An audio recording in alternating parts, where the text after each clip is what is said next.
Febre, moleza, mal-estar, gripes. Pois é, estamos vivendo um período com muitas doenças respiratórias e os pronto-atendimentos estão lotados.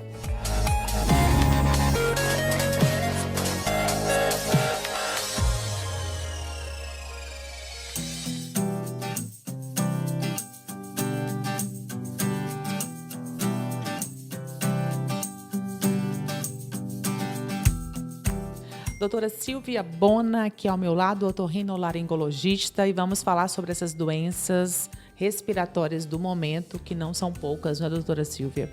Consultório lotado, gente, e vários fatores, né, contribuindo para isso. Tudo bem, doutora? Tudo bem, olá a todos.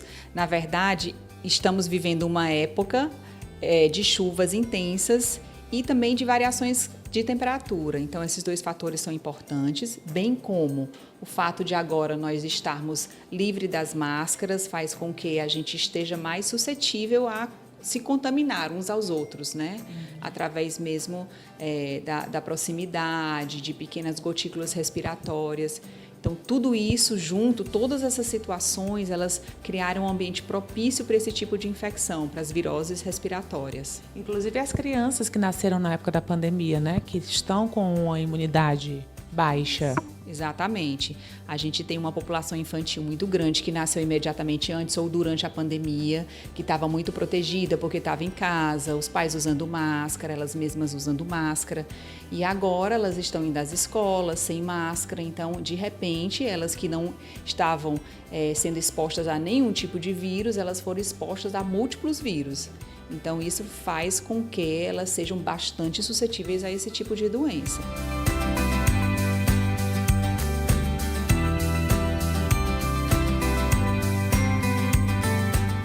Quais são as doenças mais comuns nesse período?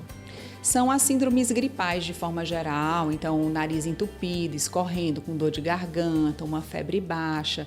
E essa situação ela pode evoluir para outras infecções, né, de trato respiratório, para sinusite, para otite, para traqueites, pneumonias inclusive. Então a gente está vendo tanto as síndromes gripais leves, como também as síndromes gripais evoluindo para essas outras doenças e exigindo às vezes até internação hospitalar. Quando procurar o pronto atendimento, doutora?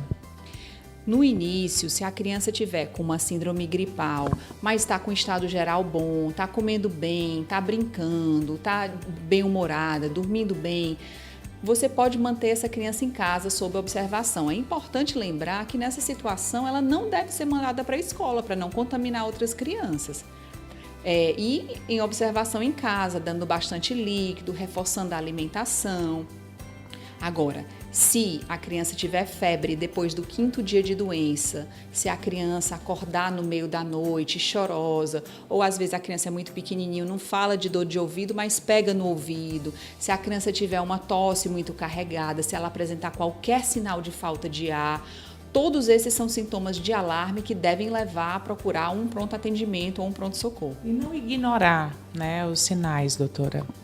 Isso, exatamente. No início, né, a gente precisa ter cautela, não ir para o pronto-socorro, porque às vezes a criança tem uma doença leve e a gente vai expô-la a outros riscos. Mas se surgir qualquer sintoma desses de alarme, ela deve ser levada com rapidez a um pronto atendimento.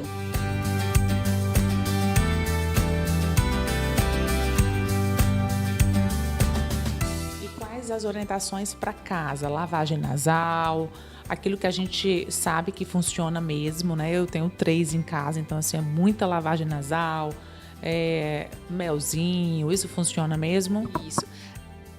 Na verdade, qualquer alimento que aumente a ingesta hídrica, né, funciona. Então, o mel ele funciona na medida em que, quando a criança come um lambedor, um melzinho, ela sempre vai querer beber água. Então, manter uma alta ingesta de água, sucos de fruta, né, líquidos de forma geral, manter a criança em repouso relativo, não deixá-la correr, não deixá-la jogar futebol, por exemplo, né, um repouso relativo. A alimentação precisa ser reforçada com alimentos de boa qualidade.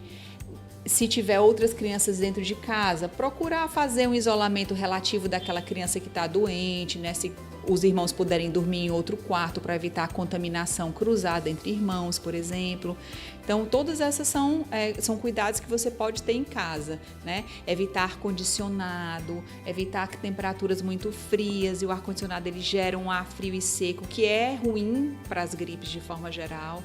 E você falou bem, Natália, a lavagem nasal ela é o centro desse tratamento, então não existe soro em excesso.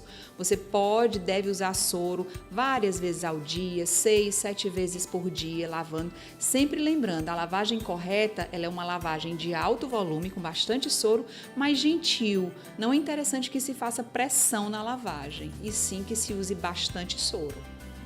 Muito bem, doutora. Muito obrigada por esses esclarecimentos e saúde aí para as nossas crianças. É o que eu desejo também, Natália, que a gente consiga passar dessa fase, né, de chuvas, de doenças agora dessa época do ano, né, e que nossas crianças elas tenham cada vez mais saúde, mais desenvolvimento, que a gente consiga retomar as nossas atividades, elas aproveitando a escola.